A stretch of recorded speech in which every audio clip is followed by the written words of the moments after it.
केंद्र शासन नीति आयोग के आकांक्षी तालुका कार्यक्रम में महाराष्ट्र के नासिक जिले का सुरगाणा विकासखंड चुना गया है।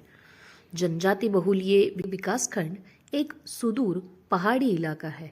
दुर्गम क्षेत्र होने के कारण प्रशासनिक सेवा अंतिम पात्र लाभार्थियों तक पहुंचाने में कई बार कठिनाइयां आती है।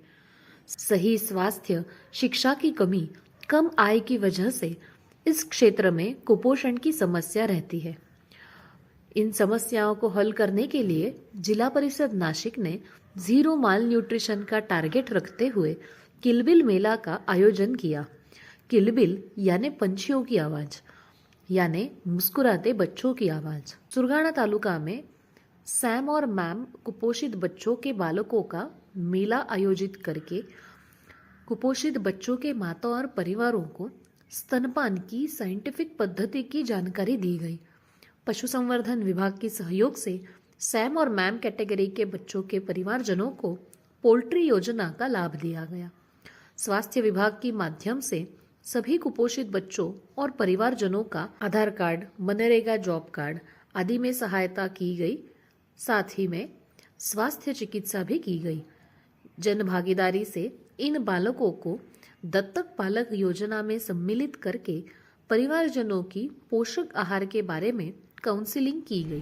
तिथे आम्हाला सुरगाण्याला किलबिल मेळावा झाला। तिथे स्तनपानाविषयी, पोषण आहाराविषयी मार्गदर्शन केले। त्यामधून आम्हाला ते बाळाला स्तनपान जास्तीत जास्त प्रमाणात भेटले आणि त्याचं वजन वाढायला सुरुवात झाली। तर कोंबडी वाटप केलेले आहेत। त्याच्यातून आम्हाला अंडे भेटतील आणि बाळासाठी पण अंडे आम्ही खाऊ घालू आणि त्याच्यातूनच आम्हाला रोजगार पण करता येईल। त्यांनी आम्हाला समजावून सांगितलं। त्यात आम्ही माझ्या बाळाला कडधान्यामध्ये उसळ देतो आणि फळामध्ये केळी, त्याला लापशी, गव्हाची लापशी बनवून द्यावी लागते। माझ्या आजूबाजूला मुलं आहेत म्हणजे कुपोषित असतील, त्यांना मी समजावून सांगेल की कसा आहार द्यायचा, कसा नाही, कोंबड्याचं पोल्ट्री फार्म बद्दल माहिती देईल। IIT बॉम्बे की टेक्निकल सहायता से पूरे जिले में ब्रेस्ट फीडिंग और सप्लीमेंट्री न्यूट्रिशन विषय पर सभी मेडिकल ऑफिसर, आशा एवं आंगनबाड़ी कार्यकर्ता, सेक्टर सुपरवाइजर्स को प्रशिक्षित किया गया है। सभी सरकारी स्वास्थ्य केंद्रों में प्रसूति के पश्चात माताओं को स्तनपान एवं पूरक पोषण आहार का प्रशिक्षण दिया जाना अनिवार्य किया गया है।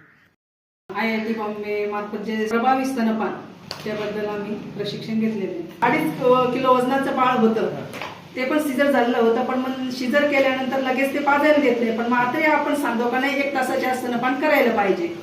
मग जेव्हा ती 7व्या दिवशी सीझर 2.5 किलोचा बेबी होता, 7व्या दिवशी ती माता घरी आली।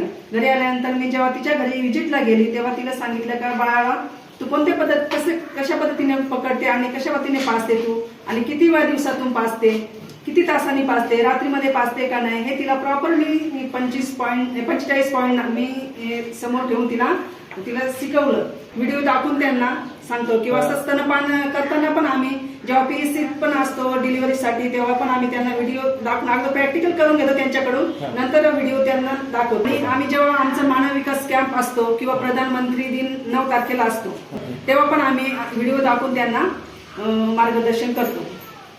इन योजनाओं की वजह से विकास खंड में कुपोषित बच्चों की संख्या कम होकर सही पोषण के बारे में जनजागृति भी हुई है। सैम और मैम श्रेणी में बच्चों की संख्या घटकर उन्हें कुपोषण से बाहर लाने के हमारे प्रयास जारी है। ये सक्सेस केवल सभी योजनाओं और विभागों के कोऑर्डिनेशन, कन्वर्जेंस, कोलैबोरेशन और जन भागीदारी से हासिल हुआ है।